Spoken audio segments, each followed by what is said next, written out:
Olá, seja bem-vindo a mais um episódio do podcast Nossa Voz, uma produção da Câmara Municipal de Fortaleza. Eu sou a jornalista Poliana Costa e hoje vamos trazer mais um debate sobre a cidade, claro, né? Dessa vez falando do Grande Mucuripe, essa área que traz o mar e rodeado de pessoas. A gente vai falar de várias dimensões, né? Políticas, econômicas, enfim. E eu tô com um time legal aqui para conversar com vocês também. Eu vou começar apresentando aqui na minha frente, tudo bem? Seja bem-vindo, Eider Cavalcante. Para quem não conhece, ele é professor de geografia, ele é doutor pela Universidade Federal do Ceará, autor de um livro, que daqui a pouquinho eu mostro para você aí de casa, que é o Expansão Urbana e Controle Territorial, o Mucuripe e a Produção do Litoral de Fortaleza. Ele foi lançado pela Fundação Valdemar Alcântara com o apoio da Câmara Municipal de Fortaleza. Aí, do lado dele, aqui, do lado do Eider, tem o Bruno Spott, artista e educador em artes visuais, grafiteiro e participante do coletivo Servilost, que promove intervenções artísticas e ações ambientais no Grande Mucuripe. Agora sim. Agora a gente vira a câmera aqui para o meu lado, que é o Siddhartha Cabral, que ele é morador do Mucuripe, se descreve como um pesquisador mucuripeiro, professor universitário, mestre em educação pela UFC. Ele foi coordenador do projeto Enxame, ONG que atuou no Grande Mucuripe com ações de arte, cultura, movimento hip hop. Só aí você já percebeu que é muito assunto, né? Muita coisa para a gente conversar, inclusive sobre o livro que eu coloquei. Ele está bem aqui, todo mundo já recebeu. Muito assunto. Gente, muito obrigada, tá certo? Por vocês terem topado vir aqui conversar. Sejam bem-vindos. Acho que é um encontro bem rico. Afinal, cada um de vocês carrega esse peso do Grande Mucuripe de alguma forma. E um peso positivo e não negativo, né? Falando aí das esferas políticas, econômicas e culturais. Então, começando com o Eider, já que todo mundo ganhou esse livro tão bom, tão legal. Eider, fala um pouquinho sobre a tua relação, né, com o Mucuripe e como chegou, então, a este livro. Certo. Boa tarde, Poliana. Boa tarde, Siddhartha. Boa tarde, Spott. Boa tarde, pessoal de casa. É um prazer estar compartilhando esse debate com todos vocês, certo? E este livro, né, é fruto da minha tese de doutorado, certo? É realizado junto ao programa de pós-graduação em Geografia da UFC, certo? E eu fui já destacar mais uma vez, né, a felicidade do meu livro ter sido escolhido, né, em um edital público, né, pela Fundação Valdemar Alcântara, né, e foi escolhido e foi publicado com financiamento da Câmara Municipal de Fortaleza, né? É uma grande realização a publicação de um livro aqui no nosso país, certo? E eu já não sou do Mucuripe, não sou mucuripeiro, sou de coração, né? E moro até um pouco afastado, eu cresci no Grande Bom Jardim, também periferia de Fortaleza, mas desde o mestrado eu já pesquisava, certo? Sobre a urbanização do litoral, primeiramente focado lá no Cumbuco, em Caucaia, certo? E no doutorado a gente decidiu pesquisar o Grande Mucuripe. Mas o Grande Mucuripe, ao mesmo tempo, é o ponto de partida e de chegada do nosso trabalho. Mas a partir do Mucuripe, a gente debate a urbanização do litoral de Fortaleza como um todo. Por quê? Se a gente for olhar as características das comunidades nas capitais brasileiras, certo? O que o IBGE chama de aglomerado subnormal, é um termo muito complicado, mas as nossas comunidades, nossos assentamentos populares, Fortaleza tem uma característica de esses assentamentos, eles estarem principalmente, certo? Nas nossas zonas de praia. Desde a Barra do Ceará até a Praia de Iracema. Tem um corte na Beira-Mar, que a gente vai comentar, mas depois do final da Avenida Beira-Mar, todo ali aquela região do Grande Mucuripe, Barro Caso do Porto, Vicente Pinzon, depois temos Praia do Futuro, Caça-Pesca, Sabiaguaba, todos marcados pelos assentamentos populares. E eu queria inicialmente entender o porquê. E, ao mesmo tempo, do porquê que tem esse corte na Beira-Mar, por exemplo. Então, a proposta da tese era justamente entender essa configuração urbana do litoral, certo? E o que é que a gente descobriu nessa pesquisa, certo? Por isso que o título do nosso trabalho é sobre controle territorial. Por quê? Muito da configuração urbana atual e das não posso dizer para você, dos prognósticos para as próximas décadas são ligados intrinsecamente ao controle territorial. Como assim? Se a gente mergulha em Fortaleza para o século XIX, certo? Quando Fortaleza ainda era o que a gente chama de centro, ali em 1850, por exemplo, certo? Era proibido ter casa de taipa e de palha em Fortaleza, que eram as habitações populares da época. Era extremamente proibido e isso era seguido à risca. E, ao mesmo tempo, as habitações que já eram de casa de taipa e de palha em Fortaleza, elas começam a ser removidas. Por mais de 40 anos, como posso dizer para você, a maior parte da verba da prefeitura municipal era para a demolição de casa de taipa e de palha. E para onde é que essas habitações iam? E para onde, ao mesmo tempo, a gente aqui que é cearense, a gente sabe muito das nossas histórias das secas, né? A gente sabe que, historicamente, vários migrantes, muitos de nós somos descendentes de migrantes, né? Esses migrantes vinham do interior para Fortaleza à procura de habitação, de melhoria de vida, de trabalho, e elas não conseguiam habitar o centro. Então, onde é que elas vão morar? Nessas zonas que eram mais desvalorizadas, onde esse controle territorial era mais fraco, mais frágil. E onde é que eles vão morar? Aos arredores da cidade. E qual é o principal arredor da cidade essa população vai morar? Nas zonas de praia, porque eram zonas desvalorizadas, né? Se tornaram até terras da Marinha, que era estratégia de segurança nacional, mas não tinham valor. Por isso que foi ligado depois, historicamente, à questão dos terrenos de Marinha. Então, a gente vai ter toda uma história de configuração da urbanização do litoral de Fortaleza ligado a essa formação de comunidades de retirantes que vinham do interior e também de pescadores que vão se alocar nessas comunidades. E o Mucuripe, se alocar nessas comunidades, não, desculpa, vão formar essas comunidades. Essas regiões e formar, né? Isso. O Mucuripe, por exemplo, em 1850 já tinha mais de 100 habitações de de palha. E no Mucuripe, 1850. E, historicamente, até a década até a construção do porto, ali, até a década de 40, até a década de 50, vai ser uma comunidade distante de Fortaleza, que o Siddhartha pode falar bem, o Spot também, bem separada da capital, certo? Então, a gente tentou entender, primeiramente, essa configuração e depois, quando o litoral passa a se valorizar, a geografia da UFC ela já tem um grande histórico de debate nesse sentido, quando o litoral começa a ser valorizado pelas elites e as elites começam a querer fazer, casas de veraneio. Começa a querer eliminar o que existe ali, né? Sim. Porque ele está feio, não está apropriado, né, para a elite. Quando essas elites começam a querer morar lá, ou também só construir essa casa de veraneio, como você falou, é feio, tem que mudar. A primeira coisa que fizeram foi mudar o nome o antigo nome da Praia de Iracema, que não era Praia de Iracema, era Praia do Peixe. Até o nome era considerado... Não estava elegante. Não estava elegante, então vamos mudar para Praia de Iracema. Olha isso, né? Então, os pescadores da Praia de Iracema vão ser expulsos da Praia de Iracema, vão ser removidos da Praia de Iracema, certo? E, ao mesmo tempo, os gestores e os empresários já queriam levar essa valorização para o Grande Mucuripe. Só que aí, o negócio ainda estava engatinhando, vai se dar mais na Praia de Iracema mesmo. Só que a partir da década de 60, aí o negócio fica pesado. Que aí é o foco da tese. Vários projetos que procuraram remover tanto as comunidades de pescadores como outras comunidades populares, certo? Dessa região de valorização que seria a Praia de Iracema. Por exemplo, na construção da Avenida Beira-Mar, vão ser 600 habitações removidas da antiga Rua da Frente. Até o grande pescador Jerônimo, né, eu acho que todo mundo, não sei se todo mundo lembra, mas com certeza vocês já viram essa história, dos pescadores que foram, na década de 40, de Jangada até a capital do Brasil, na época, o Rio de Janeiro, né, eles foram de Jangada para reivindicar seus direitos, e o mestre Jerônimo morava na beira da praia, ele também vai ser removido. E para onde é que ele vai ser removido? Para os morros do Mucuripe, que naquela época era fora, já era uma área... Era como se fosse uma área de reserva de valor, era fora dos limites urbanos de Fortaleza, era fora das fronteiras dessa expansão.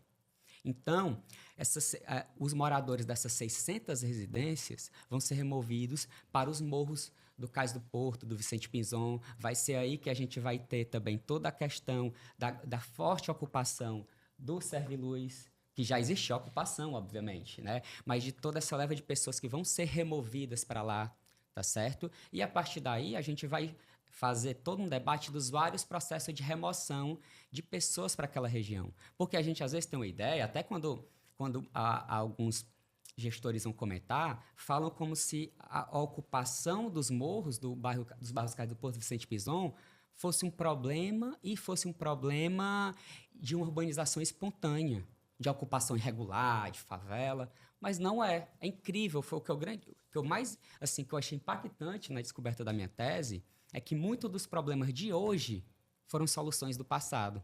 Isso é forte. Muitos dos problemas de hoje foram soluções do passado. Como Foram assim? criados, né? Porque, Sim. na verdade, eles estavam ali, tiraram, colocaram para um lugar Isso, inadequado, de qualquer jeito, e aí nasce um novo... Isso. E Na foi verdade, um esquecido. problema, né? E foi esquecido. Muito é colocado como se fosse ocupação espontânea. Mas até, por exemplo, onde o Siddhartha cresceu, ali perto do campo do Terra e Mar, do lado da casa dele, a gente já conversou, tem o conjunto Nossa Senhora da Paz, né? Que foi construído em 1965 de outro projeto, chamado Projeto de Desfavelamento de Fortaleza. Esse era o termo da época. Gente, o Siddhartha tá tão feliz porque ele está conversando sobre um tema que ele gosta, que ele vive e Checolho brilha, né? É tão importante falar sobre isso, não é verdade, Siddhartha? Como pesquisador e também como uma pessoa que mora ali. O que você pode dizer sobre essa situação que foi criada? É quase como se a gente estivesse falando, assim, vamos falar sobre quem descobriu o Brasil, como é que foi isso, e aí falasse dos fatos reais, né? A gente está trazendo aí o que muita gente não conta. E é interessante, o Eider traz essa questão desse conjunto ali do lado, né? Que isso se abre depois para o conjunto chamada Proafa. Isso, década de 80. Que já é década de 80, né? E só descobri depois ali que muita gente da Proafa, gente que foi tirada daquela região ainda remanescentes dali da região do Náutico ali. Isso. Né? A minha sogra mesmo, né? Eu podia ter entrevistado ela para dissertação, né? Porque ela foi lá para a região lá do Santa Terezinha, que é o Conjunto Santa Terezinha. O pessoal chama de Proafa, Proafa era o nome do programa. Sim. Mas é o Conjunto Santa Terezinha. E o Conjunto Santa Terezinha, assim, ainda interessante que ainda tinha um apelo, porque para você ver que foi algo, digamos, proposital, algo para se resolver, para colocar as pessoas lá no morro, enfim, distante da cidade. Isso se faz sempre, isso se faz hoje com os conjuntos habitacionais até hoje, né? E não foi à toa que, por exemplo, lá, pelo menos tem uma coisa positiva que eu acho, que é que os nomes das ruas, por exemplo, têm a ver com a cultura local. Então, no Mirante, eu tenho um conjunto de ruas que tem o nome de objetos e itens da jangada. Samburá, Jereré, Manzuá, né? Tem o nome dos pescadores, Mestre Jerônimo e tal, porque já é década de 80, então Sim. também nomes de pescadores. O conjunto de ruas onde minha sogra mora ali são nomes de peixe em ordem alfabética. O Mucuripe antigo vive, né? Total, olha, assim. Nomes de peixe em ordem alfabética. Albacora, Bijupirá, Cioba, Dourado. Conhece bem pouquinho ele ali no local. Então, é muito forte isso, né? Então, Sim. o Eider vai trazer essas questões e são muito fortes pra gente que é de lá, que nasceu lá, que andou lá, que correu pelo meio dos terreiros, né? Sim, É isso que significa o pesquisador mucuripeiro, como você bem coloca? Sim, na dissertação, eu tive a chance, a oportunidade de estudar. Eu sou pedagogo de formação, sou educador, transitei por conta do movimento hip hop que surgiu lá, que é já outra história, né? Transitei entre a cultura, a arte, mas essa coisa cultural, ela sempre já estava na pele, ela fazia parte. Né? Ela fazia parte do meu dia a dia, fazia parte... Porque eu coloco isso lá na minha dissertação, que eu ouvia o disco de chorinho do meu avô, né? Tinha o Campo do Terrimar, que tinha o esporte, tinha o Clube Terrimar, que tinha... Na época que os carnavais eram de baile, os carnavais eram nos clubes. Então, tinha ali o povo envolvido naquele lado social. E aí o Mucuripe tem com essa carga, uma carga da festa, a Festa Nacional da Saúde, a festa... Então, tem uma coisa boêmia, sabe, o Mucuripe? Então, que entre o futebol e o pescador. Não é à toa que o Campo Terrimar e o Clube Terrimar era justamente um grupo de pescadores que chegavam, enquanto estavam no mar, estavam pescando, e enquanto estavam na terra, estavam jogando futebol. Né? Eu moro minha casa da minha mãe de frente ao Campo Terrimar. Então, assim, isso é muito forte, com a relação que é fortíssima no Serve Luz. Se você vai no Titanzinho, é um outro universo. Você passa ali, você entrou na rua de Titanzinho, é outro lugar. Num domingo de manhã no Titanzinho, eu estou fazendo essa ponte aqui para passar para o spot, a primeira vez que eu estive lá, esse cara é em outro canto, eu estou no Havaí, que passa o menino com o pai, com arpão para pescar, passa a meninazinha com cabelo parafinado, né? Você pode, com a prancha debaixo do braço, passa a senhora, passa todo mundo e é tudo em função daquilo. Então, assim, é impossível a gente parar, desconectado disso que nós somos, né? Então, eu digo lá na minha dissertação que a descoberta do menino, de como o menino do Mucuripe, né, descobre o seu Morro das Alegrias, que é o que eu uso, a relação, o que o José de Alencar traz para definir o nome Mucuripe, né? Porque o Blanchard Girão tem um livro, Mucuripe, de Pinzon a Padre José Nilson, que foi uma grande figura lá, e ele no livro vai dizendo vários significados do nome Mucuripe, né? Rio dos Bacurizeiros, né? Mucuripe, que é do Tupi, mas Mucuripe que seria morada dos Mocó. Mocó é um tipo de roedor, tipo um preá, né? Mas o Blanchard Girão ele gosta, né, do fazer alguém alegre. E aí o Zé de Alencar, no Iracema, ele diz isso, né? Ele diz, por que tu, ele num diálogo diz, por que tu fica feliz ao ver o morro, né? O morro onde voas a tis. E aí ele diz, é a alegria do pescador ao saber que vai retornar para casa. Por quê? Porque ele triangula. O sol triangula a ponta do morro, né? O farol, que serve luz. Então ele faz essa triangulação para se localizar. E quando ele vê a cabecinha, a ponta do morro, ele sabia, estou chegando perto. Eu vou rever os meus. É o Morro da Alegria. E aí o Morro das Alegrias. Das Então alegrias. ele diz, fica alegre ao ver que vai retornar para casa e ver os seus. Que coisa. E a gente ia justamente falar para o artista aqui, para o Bruno Spott, porque queria saber de que forma a arte, né, faz essa ideia, traz para a juventude, principalmente, mas para os moradores, essa ideia de pertencimento. Já que eles foram tão tirados, já que a história é essa, né, como é que faz para trazê-los nesse sentido social, nesse sentido artístico? Bem, assim, a arte, eu acho que já está na gente, né? Tá na gente.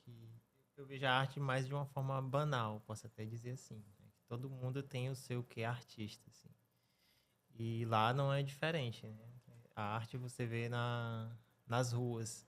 Tem um colega meu, que é o Raimundinho, que é fotógrafo lá do bairro, e ele disse que o Serve Luz é um set a céu aberto, né? É como se fosse um grande cenário, assim, porque ele é fotógrafo e ele vê os cenários, assim, vê a arte acontecendo no bairro, né? E puxando mais para essa parte da arte urbana, assim, lá tem um movimento legal, uma galera que está pitando, assim, uma juventude também que está entrando por esse caminho da arte, e não só da arte visual, né? Tem um rap lá, tem... E essa arte ajuda ao pertencimento ali, daquela região, enfim. Sim, com certeza. Você vai analisar as letras, né, da galera do rap, tá tudo entranhado ali nesse grande cenário que é o Serve Luz, que é o Mucuripe, que é o Farol, né? Como outros cantores já cantaram e a galera tá reproduzindo isso. Você vê também o Farol, a galera gosta muito do Farol, né? É um marco, assim, um ícone. Não só, assim, pro Estado, né, que tá na bandeira do Estado, mas pra galera que sempre se vê e tá ali, né? Porque traz ali um orgulho danado, como diz a gente, assim, de pertencer, então, a esse local tão bonito e palco, né, de tanta cultura também. Então, tá aí a comunicação de vocês, né? Um vem, traz a história, o outro vive essa história e sente a necessidade de uma pesquisa e aqui mantém viva essa história por meio das pessoas que por ali estão.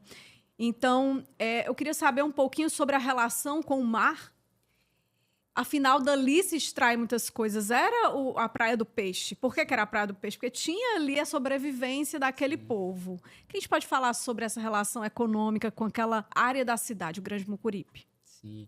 E até interessante pontuar, ao mesmo tempo que o Siddhartha estava falando, né, que o Titãzinho é o outro mundo, quando a gente entra naquela avenida, para entrar ali no Titãzinho, no quebra-mar, realmente, para quem vai a primeira vez, é um susto muito positivo, assim, de você ver a criancinha, né, o cabelo parafinado, a prancha, idosos, é todo mundo, tá entendendo? E um pessoal lá na praia, além de um lado surfando, no outro pescando com a rede de 3 malhas, pescando sardinha, né? É muito, assim, é muito bacana. E até outro gancho para o Spott falar mais um pouquinho, porque o esporte faz parte de uma nova geração, que o Siddhartha foi de uma geração anterior do movimento cultural, artístico, político, né? Que o Siddhartha já vai falar mais de forma mais profunda com o Projeto Enxame, mas o esporte agora faz parte de uma nova geração que ao mesmo tempo também era lá nos anos 2000, mas que se articula o mar, se articula com o mar, mas também com outros pontos espalhados por Fortaleza, né? É um movimento político mais amplo, que tem o Servilorte, que é ligado ao grafite, às outras artes, tem ligado ao cinema também, né? Com o outro movimento que ele vai falar, mas, ao mesmo tempo, que são articulados com outros coletivos em Fortaleza. Tem um coletivo também dessa nova geração lá no Bom Jardim, que era o Bonja Roots. Tinha o Na Tora, isso, bem lembrado. Tem um coletivo também ali no Cuca do Janguruçu. Tem vários coletivos, tem coletivo na Barra do Ceará. São vários coletivos hoje dessa nova geração que se articulam, né? Tem o seu trabalho no bairro, mas também se articulam e fazem um trabalho muito interessante. E como você estava falando, né? É muito engraçado isso, muito curioso e muito interessante. Como até hoje, o Mucuripe tem essa imagem ligada à pesca, aos pescadores, ao tradicional, embora boa parte desses pescadores tenham sido removidos, mas as embarcações ainda estão lá, né? É uma coisa até interessante, conversando com o professor Eustáquio Dantas da UFC, com o professor José Bozarchiello, que quando a gente vai para outras capitais aqui no Nordeste, que ainda tem a pesca, a gente vê a pesca mais na região metropolitana, não vê mais tantas embarcações na capital. E aqui é interessante que, mesmo com todos esses processos de remoção que chegaram no Serviluz, que a gente vai falar depois. Já estão lá. Isso, que é outra coisa a pontuar. São comunidades oriundas de remoção, que hoje tem projeto de remoção para aquelas comunidades. É remoção da remoção, mas a gente fala já. Mas, ao mesmo tempo, é interessante que lá na beira-mar, ali perto do Mercado dos Peixes, a gente tem uma concentração gigante aí de embarcação. O pescador foi removido, mas ele ainda consegue se resistir e ficar ali, conseguindo permanecer e praticando suas práticas culturais. A pesca, né? A preparação da faina da pesca depois ali na areia, a venda do pescado na praia, certo? E quando a gente sobe os morros indo para o terra e mar, tem os nomes, né, que ele falou o nome das ruas, o nome dos pontos comerciais ainda muito... Hoje, para mim, o coração do Mucuripe é principalmente ali naquelas subidas por o terra e mar. O mercadinho do Mucuripe, a panificadora do Mucuripe, o CRAS do Mucuripe. Eu sempre me orgulhei aí de morar na Avenida dos Jangadeiros. Olha aí. E oficialmente... Neto de pescador. E oficialmente não é Mucuripe, nascido e criado né? ali, né? Você foi nascido e criado ali. O Mucuripe, esse Mucuripe afetivo, ele é muito maior do que o Mucuripe oficial. Hoje o Mucuripe oficial é muito pequeno e hoje o Mucuripe, o coração do Mucuripe é em outro bairro. Fica nos bairros do Porto, Cais do Porto e Vicente Pinzão. Olha que curioso, né? E ao mesmo tempo, quando a gente vai para o Serviluz, né, para o Serviluz, para o Titanzinho, ali, e é uma mistura muito interessante ligada ao mar, que na minha visão, isso vai falar mais, da pesca e agora dos esportes com o surf, né? Que é muito legal. E é uma atividade política muito grande. E eu acho até que é tanto pressão, é tanto processo de remoção, propostas e tudo, que acho que a comunidade hoje é uma das mais organizadas do Grande Mucuripe. Né? Ao mesmo tempo que tem as pressões, rola a articulação, a defesa do território, a reafirmação do território, da identidade, né? Sim. Deixou a bola contigo. Tá pedindo para tu falar um pouquinho sobre essa resistência, né? Dessa resistência aí, a história é longa, né?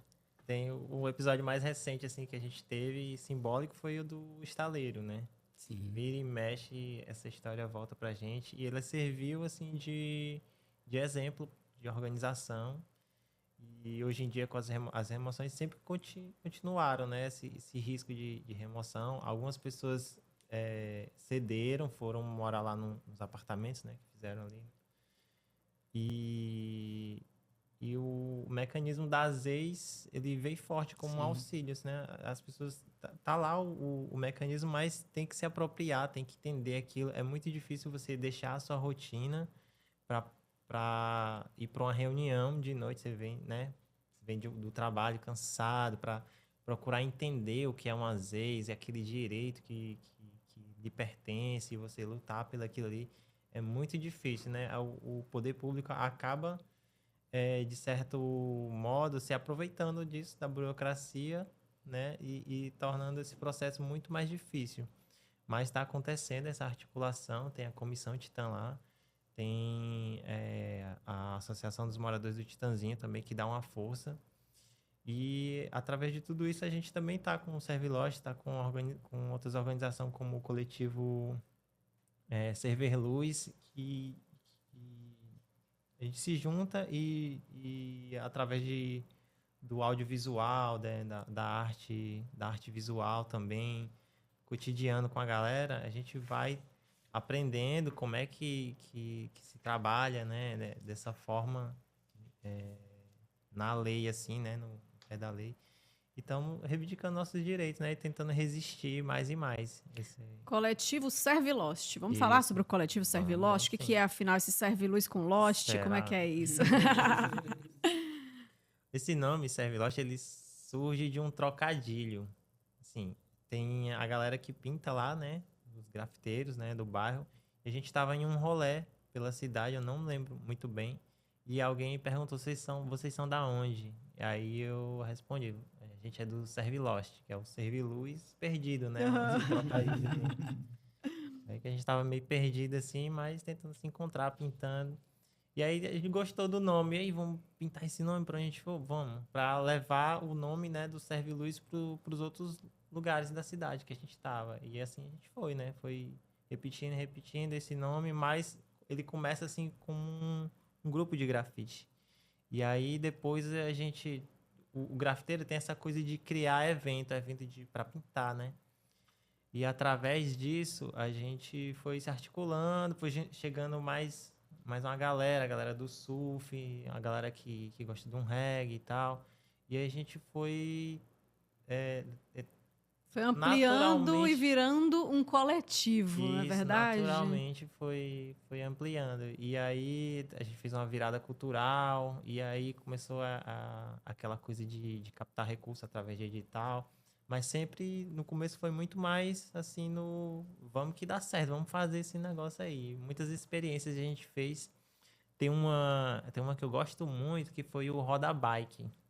A gente tem essa coisa de provocar as pessoas, né? Esse mundo que a gente tem que pagar as coisas, que tem que isso, que tem aquilo. E a cidade, ela chega, né, de uma forma diferente para as pessoas, né? Para o centro, como a gente estava falando da Beira-Mar e tudo. Falando dessa experiência, que foi assim quando começou essa questão da mobilidade urbana, das bicicletas compartilhadas, né? E a gente, poxa, não tem bicicleta compartilhada que poderia ter pra gente ir pra qualquer canto aqui, né? Uma bicicleta. E ela tava chegando, era uma novidade e não acessava as periferias. Acho que até agora, né? Não tá acessando ainda. Sim. Essa questão da mobilidade social. Ela fica mais ali para aquele centro de Fortaleza. E a gente conseguiu uma bicicleta. A gente reformou essa bicicleta, pintamos ela e demos o nome de Roda Bike. Roda Bike. Como é Roda Bike? Você pega a bicicleta, pode dar um rolê com ela, 15 minutinhos, e aí você deixa ela em qualquer lugar. E assim ela ficou mais de um ano no bairro rodando. A própria bicicleta compartilhada. Era incrível isso, porque as pessoas pegavam a bicicleta e rodavam, e a gente tava conversando, e cadê, tu viu a Roda Bike? Nunca mais eu vi. Aí ela passava com uma pessoa totalmente diferente, e aí ela ficou. Aí, como assim, a gente não deu manutenção, porque furava um pneu, aí a gente ia lá consertar do bolso, né? E aí até que um dia ela virou sucata e se perdeu, mas ficou assim... Essa provocação, né, de você dar alguma coisa grátis para a pessoa, assim, dar aquele serviço. Assim. E confiar também, porque você não fica ali numa precisava- relação, todo mundo usando, e é de todo mundo. Você não precisava fazer nenhum cadastro, nem pagar nenhuma taxa, nem nada. É só usar a bicicleta. Sim, E assim, ela sim. durou bastante. Durou bastante. Essa E provocação. a proposta dos 15 minutos acho que foi só inicial, né? Com Depois- certeza. Algumas pessoas dormiam com a bike em casa. Ela dormiu pela rua, mãe. Incrível. Era? Ela durou Sério? bastante, durou Massa. bastante. Quanto tempo isso aí, hein? Acho que foi 1 ano e meio, mais ou menos. Ela ficou rodando, assim. E a O gente próprio tem coletivo já tem muito tempo. Já tá há quanto tempo, então? Vixe, o Serriloche assim, desde que quando ele surgiu mesmo daquele trocadilho, eu não tenho ideia, mas foi por volta de 2014, 2015. Olha só. Mas o Servilote, assim, como um formato, assim, já de coletivo, com articulação de evento e tudo, é 2016 mesmo. E tem uma pegada ambiental também. Sim, Até porque estamos falando de surfistas, de pessoas que entendem a importância do meio ambiente. Então, é um cuidado com Fortaleza. Vocês têm isso? Com certeza. Como é que funciona? Teve ação já várias, Sim, inclusive. Tem, tudo funciona na base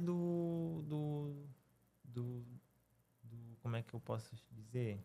É do boca a boca, né? Tem um amigo ali que é veterinário, um que é biólogo. Eu tenho um colega nosso que ele cuida de aves silvestres. Ele chegou a trazer pra gente umas aves, uma serpente, né? E aí a gente fez esse momento de limpeza de praia e mostrar para as crianças, né? Aqueles animais exóticos, assim, e tal. E através disso, né? Farol do Mucuripe rolou. Sempre tem essa questão da limpeza, né? De fazer sempre rola, assim. uma intervenção ali. A gente acredita, assim, que a limpeza de praia, né? Ela acontece em vários lugares, mas a gente acredita mais, assim, que a limpeza de praia ela tem que estar no nosso dia a dia. É como escovar os dentes, né? Tem que estar lá. Porque quando você começa a fazer um evento, é importante essas ações pontuais, né? Faz um evento de limpeza de praia, mas aquilo ali assim, não tem um impacto assim, muito positivo. O impacto que a gente acredita mesmo é estar no nosso dia a dia. É levar uma sacolinha, você vai na praia. Não basta só você não sujar, né? Você tem que limpar um pouco. Né? Porque a questão do lixo, ela é muito complexa. Quando você caminha na praia ali, você tá ali... Eu tenho registro, assim, de lixo que tem de todos os continentes ali. Chega lixo ali, você vê um rótulo, né? Que é de outro país, com outro idioma. Então, não é só o lixo daqui. O lixo está no mundo rodando. E ele chega na nossa praia. É terrível. E eu queria falar um pouquinho agora com o Siddhartha, para ele contar a história do Mucuripe, mas eu quero que ele conte sobre a questão da colonização e tudo. Deixa a gente por dentro dessa história. Legal. É interessante isso, né? Alguns historiadores falam, a gente tem oficialmente como Marco Zero na Barra do Ceará, né? Mas os historiadores também têm esse conflito entre eles, né? Uns dizem que é na Enseada do Mucuripe, né? O Blanchard Girão tem essa defesa, né? A gente vê o nome das ruas, né? Historiador Raimundo Girão, né? Então a gente tem historiadores, tem uma galera assim, a gente às vezes não sabe por que o nome da rua é Avenida Abolição, né? Por que 25 de março, né? Sim. Remete à nossa história, né? E aí, assim, então, algumas pessoas... Eu, como bom mucuripeiro e como bairrista oficial, assumido, claro que defendo que eles chegaram no Mucuripe, né? É óbvio, né? E isso é muito forte. Então, assim, a gente remete a chegada do Vicente Pinzon à região costeira, óbvio, é claro. Seja a gente tem oficialmente como Marco Zero, isso é uma tensão, né? Isso é uma tensão territorial, diz respeito ao que ele estava apontando, mesmo de território, porque até o nome... Esse nome que eu estava dizendo ali um pouco antes sobre a origem, esse nome também, quando você quer mexer com o território, quando você quer mexer com a identidade ou quer especular, basta mexer no nome. Sim. Então, assim, de hora para outra, o que era o Grande Mucuripe passa a ser um Grande Vicente Pinzon. Isso é de forma oficial. Isso são planos diretores que foram fazendo isso. O nome Mucuripe, qual é o primeiro mapa que aparece? Porque eu vou perguntar ao professor, com licença. O primeiro mapa que aparece com o nome Mucuripe, tem aquele do Forte.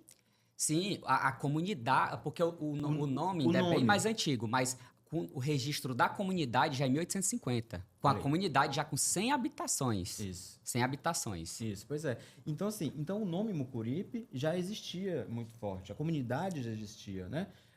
E aí, de uma hora para outra, e não foi de uma hora para outra, foi um processo de especulação, eu sempre digo, se você quer especular, basta... E quem é que defende aquilo que não acredita?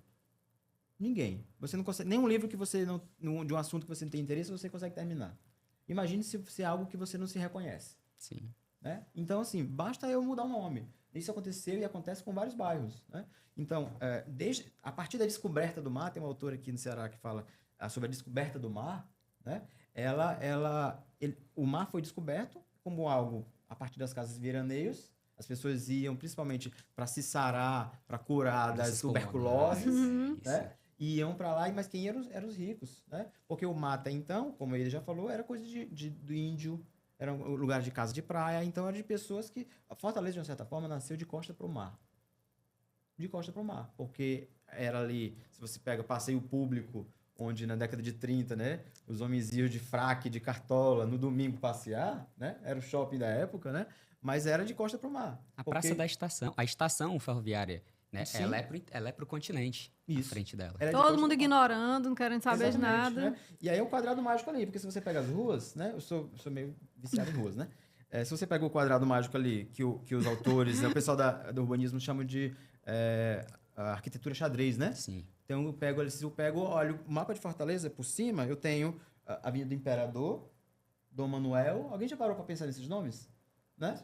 Dom Manuel, E Duque de Caxias. Falar nisso, tem um dicionário de ruas. O dicionário de ruas traz Sim, todas as né? histórias. A gente está tentando fazer até vídeos na TV Câmara Fortaleza com algumas das avenidas e algumas das ruas colocando essa E história. veja que esse desenho é um desenho quadrado, é um desenho planejado para uma Sim. cidade dita, porque a gente vira as costas porque é tradicional. O centro mesmo tinha, ainda tem Rua dos Pocinhos, Rua dos Oitizeiros, tinha uma rua que era Rua da Chibata, né? Rua das Trincheiras. Rua das Trincheiras, né?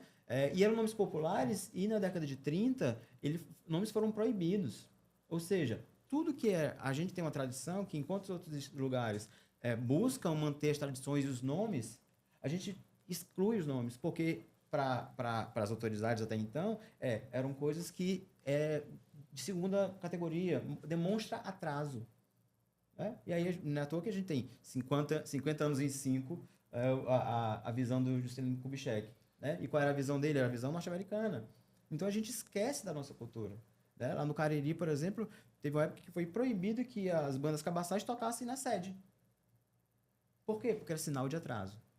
Então essas coisas todas, elas fazem parte dessa Constituição.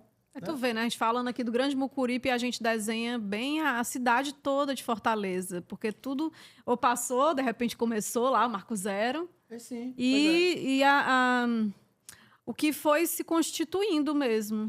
E aí, quando eu vou para um processo de especulação, então hoje eu só chamo de Mucuripe, eu valorizo esse Mucuripe, eu supervalorizo o metro quadrado ali, com um prédio de 50 andares, que nem o Fausto Nilo, que projetou a Beira-Mar, como ele disse, numa reunião com ele, num encontro, ele disse assim, a Beira-Mar não foi projetada para um prédio de 50 andares.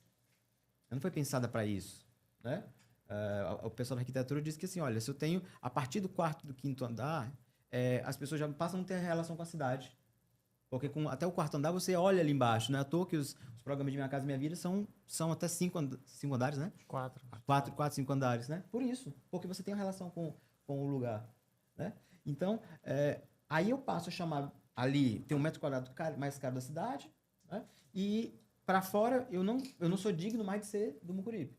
Então começo a chamar de Vicente Pinzon. Então, para trás, o plano diretor, e aí alguns governos atrás, trouxe fez uma consolidação do plano diretor da cidade, e aí terminou de matar e chamou tudo de Vicente Pinzon, de Grande Vicente Pinzon. E aí, para terminar essa fala, eu digo o seguinte, eu estava fazendo a pesquisa da minha dissertação, Vai lançar um livro, né? Vai lançar o livro, que é o Morro das Alegrias. Morro das Alegrias. Eu vou lançar, já tá editado. Na verdade, Já quero o meu, viu? já tá em Não pré-venda. A troca, hein? Você deu pra ele, agora você deu... Tá garantido, tá garantido. O Morro das Alegrias, pela editora Radiadora, vai sair, já tá em pré-venda já. E aí, fazendo entrevista, ali entrevistando uma pessoa de lá, eu peguei um jovem ligado ao movimento hip hop, peguei um jovem neto de pescador, peguei um adulto que conhecia o Mucuripe, então peguei algumas figuras para não focar só em uma e para ver essas visões do Mucuripe. E na entrevista, na calçada ali, mesmo nas ruas do Mucuripe, eu perguntei para ele o que é o Mucuripe, onde são os limites do Mucuripe. E aí ele mudou de cor, de raiva. Olha, isso é um absurdo, chamar de Vicente Pinzon e tal, não sei o quê. Aí, antes dele terminar de falar, ia passando um senhor, seu Raimundo, do outro lado da rua, caminhando devagarzinho, lento. E aí, seu Raimundo, onde é o Mucuripe? O seu Raimundo, caminhando lento, nem parou de caminhar, olhou com a cara que, como se fosse a pergunta mais besta do mundo e disse, é onde você está pisando. Porque é tão óbvio para ele que é Mucuripe, que pode mudar de nome o que for, que é Mucuripe para ele. Você pode mudar, mexer na identidade para o mucuripeiro. E aí não estou falando de mucuripeiro, mas é para onde a pessoa se reconhece. Sim. Então, houve um processo na cidade, o Eider sabe muito bem, de remoção das pessoas para alguns centros, né, alguns pontos periféricos da cidade. O Marechal Rondon, Calcaia. outro aglomerado que foi lá para o Conjunto Palmeira Isso. e para o lado da Sapiranga, né? Então, o da Sapiranga foi, digamos, o único que mais deu certo, né? Então, porque hoje a região do Grande Buru Sul é uma região que hoje é muito vulnerável da cidade. E foi fruto disso. E tem gente ainda lá no Palmeira que diz, eu sou de lá, e que vinha todo dia, porque a relação com o mar. Aí remonta a sua pergunta. Como é que dá essa história? Mesmo que eu não seja pescador, eu tenho gente que todo dia vai para a praia. Seja para conversar com os amigos, seja para jogar dominó, seja para vender, comprar peixe, seja para... O cara vai pro mar. Tem gente que é dono de jangada e que nunca foi pro mar, mas é dono de jangada. E Né? quando Então, é pescador? A relação com lá... Quando é pescador nem se fala. Que você vai para um Palmeira, conjunto removido para conjunto Palmeiras e vai pescar no Mucuripe. Exatamente, né? Então, assim, a gente tem essas histórias, são histórias reais e o cara vai, porque é a vida dele. Né? O meu avô materno, né? O meu avô paterno é mais urbano, trabalhou no porto lá no Titanzinho. A gente depois pode falar por que Titã, né? Porque esse nome Titanzinho, que é muito simbólico a questão do Titanzinho e do Titã. Mas o meu materno. E meu avô, lado da minha mãe, vem do Morro Branco, pescador de jangada. Justamente esse perfil das pessoas que vinham buscar condições melhores de vida. Né? Então, o pessoal que veio na década de 60, 70, descobriu e encontrou ali um lugar urbano que ainda preservava ou que tinha essa cultura da pesca. E aí, o Mucuripe é essencialmente um lugar também de comércio muito forte. As pessoas eram um lugar de transição. Você pega vários lugares que nasceram em feiras, né? Em torno de feiras, de passagem, né? A gente ouve tanto falar de Bodocó, né? Nas músicas do Luiz Gonzaga. Era um município que era de passagem. E ali surgiu uma feira e ao torno da feira surgiu a cidade. Né? Então, Mucuripe tinha isso de passagem. As pessoas vinham, por exemplo, tinha um tio, irmão do vovô, que vinha, ficava lá, era a base dele no Mucuripe, e ia vender no mercado e depois voltava. Mas ele ia até o Mucuripe, e do Mucuripe para a cidade, como diria minha avó. Meu filho vai para a cidade é o centro. Sim. Pra você ver como era distante. Isso é um parêntese até, Siddhartha, que se a gente pegar Meireles e Aldeota e pegar o corte da Avenida Frei Mansueto, certo? O que é que acontece? Em 1930 e 40, quase não tinham habitações naquela região ali de Meireles e Aldeota, mais para o continente, e eles lotearam. Era o loteamento de Lidiápolis, Nova Cidade. Foi todo loteado até a Frei Mansueto. Mas por que até a Frei Mansueto? Porque a partir da Frei Mansueto começava o Mucuripe e a Vajota. O que é que acontece? Se a gente for olhar hoje no mapa ou no Google Maps, se a gente for olhar de cima das imagens de satélite, o plano xadrez que o Siddhartha falou, que também pega Aldeota e Meireles, a partir da Frei Mansueto só pega um pedacinho, ele praticamente se desfaz. Por quê?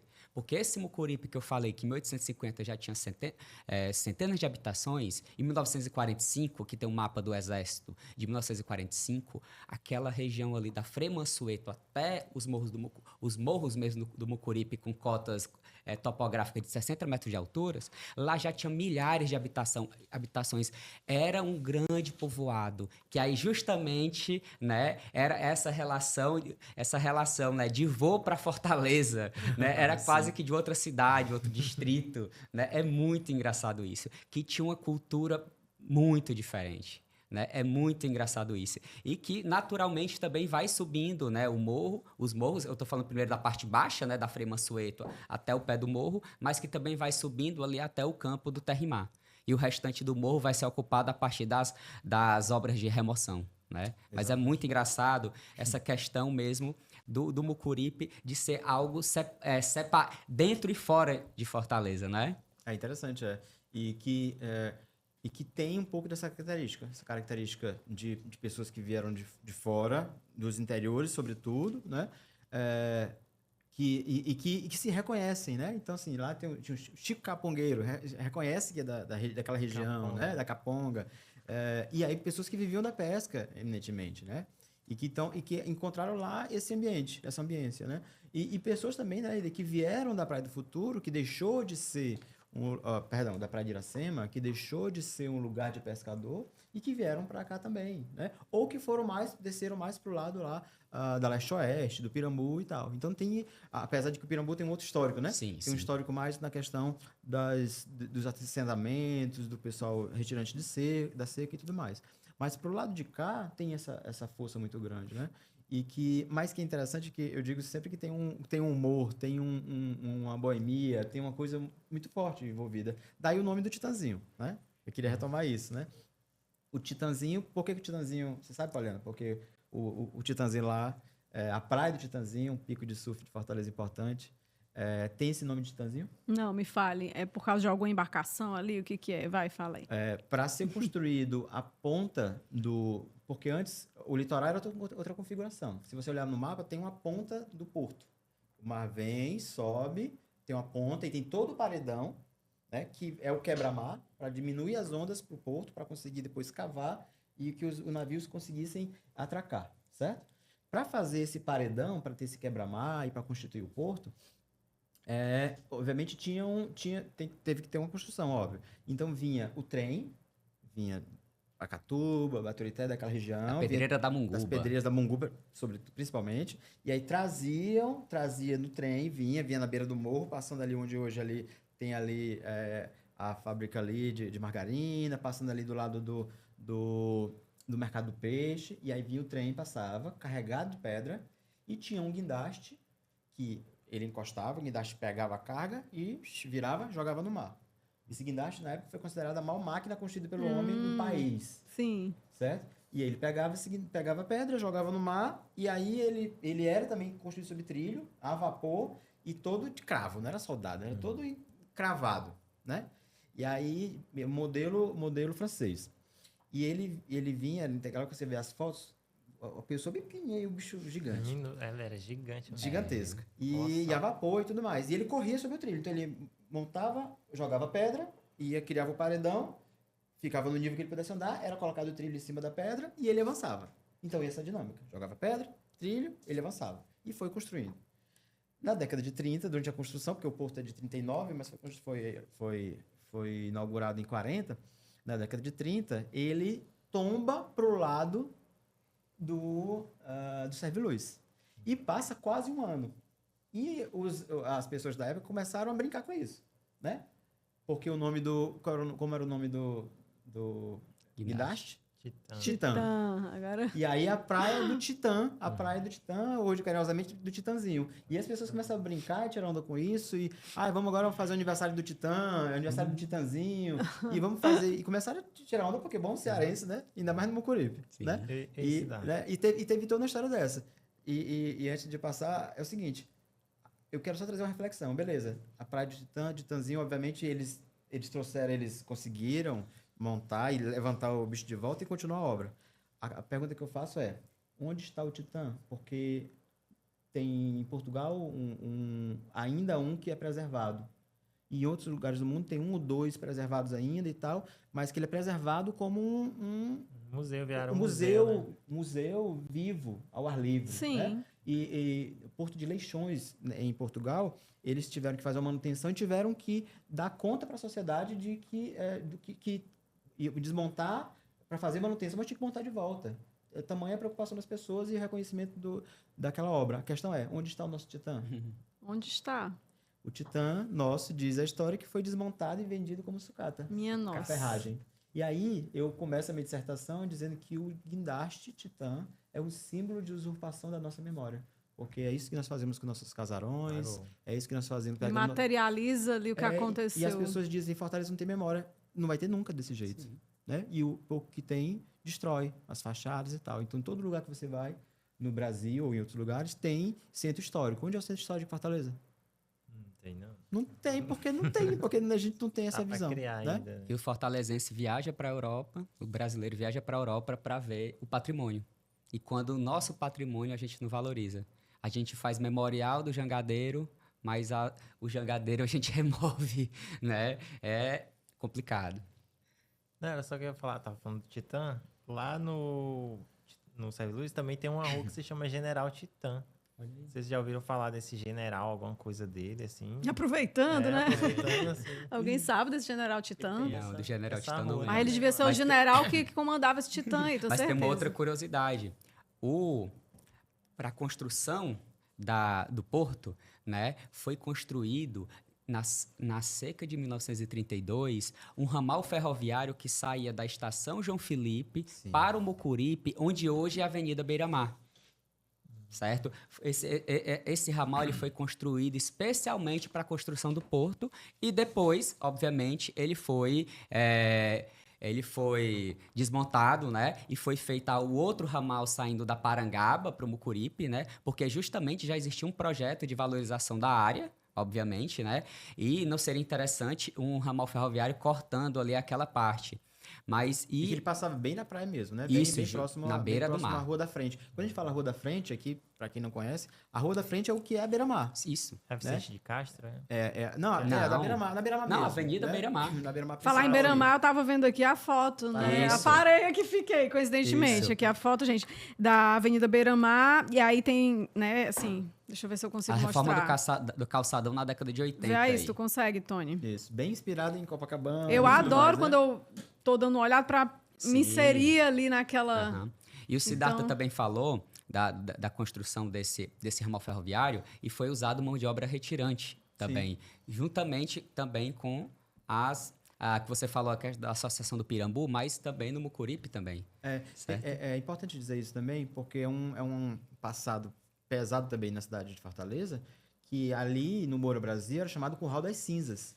Porque onde as cinzas, né, seja da energia que era, né, mineral, né, que era de queima de carvão, ou também do própria máquina, né, do próprio trem, era jogado lá. Então, assim, as pessoas que... Por isso que o estigma é muito forte do pessoal do Moura Brasil, né? Que era um campo de concentração, era um lugar onde as pessoas eram retirantes da seca, ali, aquela região toda, até o Pirambu, eles sofreram muito com isso, né? E aí, lá, ao ponto de ser chamado Curral da Cinza, onde eram jogados os resíduos. E em 1970, certo? Em outro projeto de desfavelamento, foram removidas 10 mil pessoas da frente marítima ali do centro de Fortaleza, no contexto da construção da Avenida Leste-Oeste. Sim. Onde, justamente no Moura Brasil, é o Curral das Cinzas que ele está comentando, e a população foi removida para onde? Para Caucaia, Conjunto Marechal Rondon, depois da Jurema. E uma parte que não pôde ir para lá foi para o Serviluz, da década de 70. E por que a gente está questionando tanto remoção, não pode remover? Porque muitas vezes é associado também à melhoria de vida, né? Vamos remover as pessoas dessa comunidade aqui para dar uma melhor condição de vida em outro lugar. Mas qual é a questão central que a gente está falando tanto de remoção, de remoção, de remoção? Porque, mais uma vez que eu estava colocando, muitos dos problemas de hoje foram soluções do passado. Alguém acha que uma comunidade que era encravada do lado do centro de Fortaleza, na frente marítima do centro de Fortaleza, em 1960, removido para depois da Jurema, que na verdade você pega as imagens da época, de imagens aéreas, não era nem de satélite, você pega as imagens, era literalmente no meio do nada, não existia, só existia uma rodovia de acesso. Vocês acham que seria uma melhor condição de vida? E o conjunto, só de nome, tá? Era conjunto, mas não era conjunto, eram loteamentos urbanizados o nome. Então, muitas vezes, a questão era, vamos remover desse lugar, mas para levar para outro lugar afastado e sem infraestrutura também. Então, quando a gente vai fazer uma remoção, um reassentamento, tem todo um cuidado, toda uma legislação. Hoje temos grandes regras para isso que muitas vezes não são cumpridas, tá entendendo? E principalmente para uma remoção, quando ela precisa ser feita, tem que ser dentro da própria comunidade, tem um raio de distância máximo. Principalmente quando a gente vai debater hoje no Titãzinho, que são comunidades que já foram removidas na década de 60, de 70, de 80. Então, porque assim, como eu já estava falando, os morros do Mucuripe, para quem não sabe, chega a 60 metros de altura, é muito alto. É muito alto. E o que é que acontece? É muito associado são áreas de risco, porque tem risco de desabamento em alguns contextos, né? São ruas tortuosas, mas a maior parte ali foram reassentamentos. Não foi ocupação espontânea, Sim, foram foi reassentamentos. aquela história, né? Justamente. Que foram colocados ali. Justamente. Então, quando a gente vai propor um projeto para aquela região, a gente tem que ter cuidado. tem que pensar 2 vezes bem direitinho. E o que é que a população quer? Tem que perguntar o que é que a população quer, o que é que ela precisa. Sim, e você imagina uma questão de tensão mesmo. Essa tensão, a gente está falando de tensão territorial mesmo. Tensão urbana, né? Você imagina você mora numa casa que você é criança e chega alguém e faz um X com a tinta, Isso. com um pincel e marcando que aquela casa vai sair. Definindo sua vida Isso. e seus... E eu conheço relato de gente, por Seus exemplo, do futuros. Pirambu, que disse que passou toda a infância e adolescência com essa insegurança. Imagina, eu estou falando só de uma criança, imagina da mãe, do pai, de saber para onde vai ser movido, quando vai ser. Né? Imagina uma criança, a insegurança que é para uma criança psicológica, afetiva e tudo mais. E você ter assim, essa pessoa me diz assim, Siddhartha, eu passei a vida toda minha casa arriscada com X. Eu não sabia, a gente não sabia do dia de amanhã, a gente achava que era no dia seguinte ia tirar a gente. É muito forte, é muito simbólico Ô, isso. Siddhartha, eu queria que você falasse, que nosso tempo está acabando, né? Sobre o projeto Enxame, que a gente não falou, né? Da ONG. Então, fala um pouquinho para a gente. Eu posso dizer que, na verdade, tudo surge naquela época ainda, nos anos... fim dos anos 80, começo dos anos 90, eu nasci em 80. Aí eu digo, eu sou dos anos 90. Aí, mas tu nasceu em 80? Eu vivi a adolescência nos anos 90, né? Então me respeite, né? Então, minha adolescência dos anos 90. Quando eu estava consciente, Eu né? estava consciente. Aí mamãe ainda liberou para sair na rua e tudo mais. A gente chovia, a gente ia para praia. Sim. Tomar banho, né? O esporte sabe o que é isso, né? Você chovia, você ia para praia. Hoje os meninos não vão mais. Né? E a questão é a seguinte, surge esse movimento de arte e cultura no Mucuripe, muito forte, sobretudo juvenil, nessa linha da cultura urbana, que chega nos lugares e tal, no próprio Remanescentes, no próprio Serviluz e outros lugares. Na região do Grande Mucuripe, surge por meio do movimento hip hop. E aí ele surge ali no começo dos anos 90, muito influenciado pelos bailes funk que tinham na época, né? Clube de Diário e outros bairros e tal, que o pessoal ia, e a galera do Mucuripe ia para os bailes funks, e chegava uma hora que rolava um som diferente e que tinha uma galera que dançava, uma dança estranha, que era o break, e eles não sabiam o que era. E era, principalmente porque o hip hop aqui no Ceará chega e é forte, a gente sabe que o berço é no conjunto do Ceará, né, com o movimento MH2O e tudo mais. E aí, a partir daí surge o movimento hip hop no Mucuripe, primeiro com um grupo, Consciência do Sistema, que era um grupo de rap, que nasceu do grupo de break, dessa galera que ia pro baile. Então, surge um grupo de rap, ainda, olha o modelo, ainda era muito americanizado, né? Break Off the Boys. Que era a galera que dançava. Era, referência total, começo dos anos 90. E aí essa galera vai se conscientizando, vai participando dos movimentos, principalmente lá nas reuniões, enfim, do próprio MH2O, vira depois um grupo de rap, e aí começa a atrair os jovens por meio do break. Aí ele deixa de ser Break of the Boys e vira Conscientes do Sistema. E aí era a galera do rap, eu, adolescente, já tinha começando, não parece, mas eu tinha cabelo comprido, tinha, né? Enfim, tinha banda de rock de escola. E juntamos, nos anos 90, aí já fim dos anos 90, 97, 98, juntamos a banda de rock com o grupo de rap. Nessa época, nos anos 90, havia um conflito, que não são os conflitos de hoje, eram conflitos de gangues, principalmente de pichador, que era assim, quem era do Santa Terezinha não andava no Castelo Encantado. Quem era do Castelo Encantado não andava no Serviluz. Havia isso. E havia um limite claro, inclusive tinha um muro ali no Mirante, né, que dividia os dois bairros, que tinha todo dia, os caras jogavam pedra, se passasse, colocava para correr, ou enfim, apanhava e tal. Só que quem era do hip hop tinha trânsito livre.